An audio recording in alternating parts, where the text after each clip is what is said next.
ಎಲ್ಲರಿಗೂ ಜೈ ಜಿನೇಂದ್ರ. ನನ್ನ ಹೆಸರು ಶಿಲ್ಪಾ ಪಾಟೀಲ್. ಇವತ್ತಿನ ಭಾಷಣದ ವಿಷಯ ರಾಣಿ ಚೆನ್ನಭೈರಾದೇವಿ. ಯತ್ರ ನಾರ್ಯಂತು ಪೂಜ್ಯಂತೆ ರಮ್ಯಂತೆ ತತ್ರ ದೇವತಃ, ಯತ್ರ ನಾರ್ಯಂತು ಪೀಡಂತೆ ದೂಷಂತೆ ತತ್ರ ವಿನಾಶಃ. ಇದರ ಅರ್ಥ, ಎಲ್ಲಿ ನಾರಿಯರನ್ನು ಪೂಜಿಸಲಾಗುತ್ತದೆಯೋ ಅಲ್ಲಿ ದೇವತೆಗಳು ಪ್ರಸನ್ನರಾಗುತ್ತಾರೆ. ಅದೇ ರೀತಿಯಾಗಿ ಎಲ್ಲಿ ಸ್ತ್ರೀಯರನ್ನು ದೂಷಿಸಲಾಗುತ್ತದೆಯೋ ಅಲ್ಲಿ ಸಮಾಜವು ನಾಶವಾಗುತ್ತದೆ.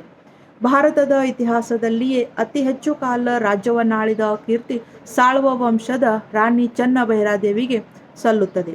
ಕ್ರಿಸ್ತಶಕ 1552ರಿಂದ 1606ರವರೆಗೆ ಸುಮಾರು 54 ವರ್ಷಗಳ ಕಾಲ ರಾಜ್ಯವನ್ನು ಮುನ್ನಡೆಸಿದಳು. ಇವಳು 1536ರಲ್ಲಿ ಹಾಡವಳ್ಳಿ ಅಂದರೆ ಇವತ್ತಿನ ಉತ್ತರ ಕನ್ನಡ ಜಿಲ್ಲೆಯಲ್ಲಿ ಜನಿಸಿದಳು. ಧಾರ್ಮಿಕವಾಗಿ ಜೈನ ಧರ್ಮವನ್ನು ಅನುಸರಿಸುತ್ತಿದ್ದುದಲ್ಲದೆ ಕಾನೂರು ಕೋಟೆಯ ನಿರ್ಮಾಣ ಸಮಯದಲ್ಲಿ 100 ಜೈನ ಬಸದಿಗಳನ್ನು ನಿರ್ಮಿಸಿದಳು. ಅಂದಿನ ಕಾಲದಲ್ಲಿ ಉತ್ತರ ಕನ್ನಡ ಜಿಲ್ಲೆಯು ಸಾಂಬಾರ ಪದಾರ್ಥಗಳಿಗೆ ಹೆಚ್ಚು ಪ್ರಸಿದ್ಧಿಯಾಗಿತ್ತು. ಇದರಿಂದಾಗಿ ಪೋರ್ಚುಗೀಸರು ಅರಬ್ಬಿ ಸಮುದ್ರದ ಮೂಲಕ ಕರ್ನಾಟಕದ ಕರಾವಳಿ ಪ್ರದೇಶಕ್ಕೆ ಬಂದು ವ್ಯಾಪಾರ ಮಾಡುತ್ತಿದ್ದರು.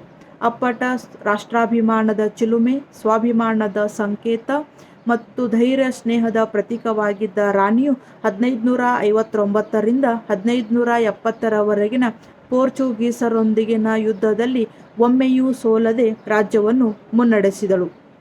ರಾಜಕೀಯವಾಗಿ ವೈಮನಸ್ಸಿದ್ದರೂ ಸಾಂಬಾರ ಪದಾರ್ಥಗಳನ್ನು ಪೋರ್ಚುಗೀಸರೊಂದಿಗೆ ಅತ್ಯಂತ ಚಾಣಾಕ್ಷದಿಂದ ವ್ಯಾಪಾರ ಮಾಡುತ್ತಿದ್ದಳು. ಇದರಿಂದಾಗಿ ಪೋರ್ಚುಗೀಸರು ಇವಳನ್ನು ದ ಪೆಪ್ಪರ್ ಕ್ವೀನ್ ಅರ್ಥಾತ್ ಕಾಳು ಮೆಣಸಿನ ರಾಣಿ ಎಂದೇ ಕರೆಯುತ್ತಿದ್ದರು. ಹೊರಗಿನ ಶತ್ರುಗಳನ್ನು ಗುರುತಿಸಿ ಹೋರಾಟ ಮಾಡುವುದು ಸುಲಭ, ಆದರೆ ನಮ್ಮೊಂದಿಗೆ ಇದ್ದು ಬೆನ್ನಿಗೆ ಚೂರಿ ಎರೆಯುವ ಹಿತಶತ್ರುಗಳನ್ನು ಗುರುತಿಸುವುದು ತುಂಬ ಕಷ್ಟ. ರಾಣಿಯು ವಿದೇಶಿಯರೊಂದಿಗಿದ್ದ ಏಕಸಾಮ್ಯತ್ವವನ್ನು ಮುರಿಯಲು ಕೆಳದಿಯ ನಾಯಕರು ಮತ್ತು ಬೀಳಗಿಯ ಅರಸರು ಕಾಯುತ್ತಿದ್ದರು. ವಿದೇಶಿಯರೊಂದಿಗಿದ್ದ ಕೊಂಡಿಯಂತಿದ್ದ ಹೊನ್ನಾವರ, ಬೇಂದೂರು ಮತ್ತು ಅಂಕೋಲಾ ಬಂದರುಗಳನ್ನು ವಶಪಡಿಸಿಕೊಳ್ಳಲು ಪ್ರಯತ್ನಪಡುತ್ತಿದ್ದರು. ಆದರೆ ಕಾನೂರು ಕೋಟೆಯ ಭದ್ರತೆ ಮತ್ತು ರಾಣಿಯ ಪ್ರತಾಪದೆದುರು ಸೋಲುನಪ್ಪುತ್ತಿದ್ದರು. ಒಂದು ದಿನ ಕೆಳದಿಯ ನಾಯಕರು ಮತ್ತು ಬೀಳಗಿಯ ಅರಸರು ಒಂದುಗೂಡಿ ದಳವಾಯಿ ಲಿಂಗಣ್ಣ ಎಂಬ ಸರದಾರನಿಗೆ ಆಮಿಷವೊಡ್ಡಿ ರಾಣಿಯನ್ನು ಮೋಸದಿಂದ ಸೆರೆ ಹಿಡಿಯಲಾಯಿತು.